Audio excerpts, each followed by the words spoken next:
Hello everybody, I'm going to do a little quick video on how to install the OBD2 bypass cable, so that way if you're using an Alpha OBDII with the 5th gen RAM 2500s, you'll be able to access the body computer and stuff like that. So the first thing you're going to want to do is get I believe it's an 8mm socket. And there's 2 screws at the bottom of this little kick plate right here. You're gonna unscrew those. This is what they look like. There's one there and there's one there. If you have anything plugged into your OBD2, I would remove that first. This is the bypass cable. This is where you can get it from if you're looking for it. It's like, I think it was like, I don't even remember. 30 bucks, 20, 25, 30 bucks, 50 bucks. I'll put the link down in the description below. I got the Alpha OBDII MX Plus or whatever. I got that on Amazon, some sort of like Prime deal or whatever that was on sale. I'll put that down in the description below. Something to note, the MX Plus is for iPhones.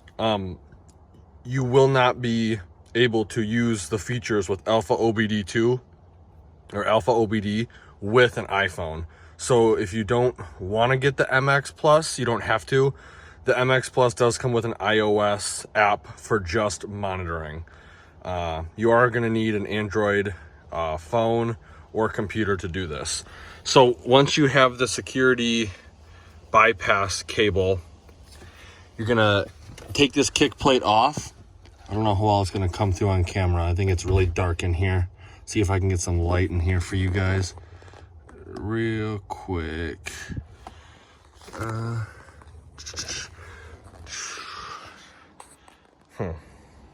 Okay, not much light up in here, but there is a block right back in there. There's 2 of them. They're both green. You're gonna plug in the cables labeled black and green and white and green into any of the green blocks back here.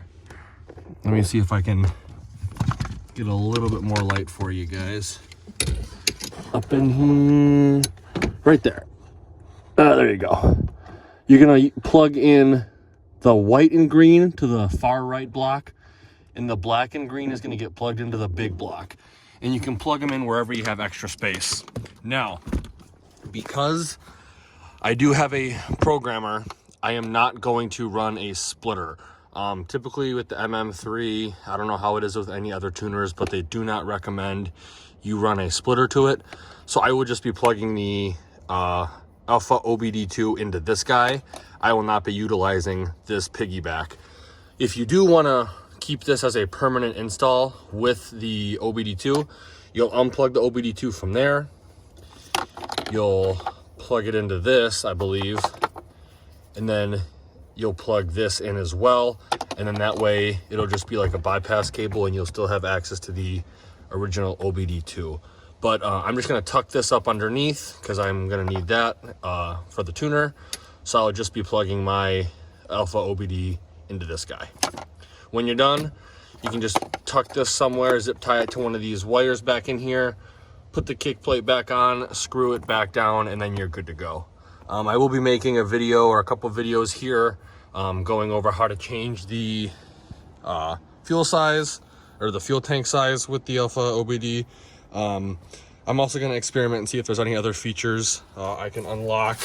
I know I have the LED headlights, and I bought switchbacks that are white and then amber when you use a turn signal.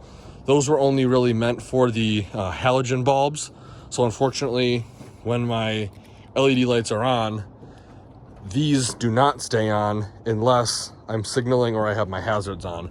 I want to get it to where these will be on as daytime running lights, and so they'll be white like these LEDs, and then they'll actually be switchbacks. I'm also going to try and see if I can disable the seatbelt chime. I'm going to see if I can turn off the camera cutout so I can actually look at the cameras while I'm driving. There's a lot of stuff you can do with the Alpha OBD2. It's not that great of a user-friendly app, so if you're not good at remembering how you did things, I would write them down, because there's kind of subfolders and stuff like that. And again, you are going to need a Microsoft or Android platform in order to do this tuning. So there you have it. If you want to stay up to date on more of the Alpha OBDII stuff, please consider subscribing to the channel. And again, be sure to check out all these links in the description below. Like always, thanks for watching and have a great day.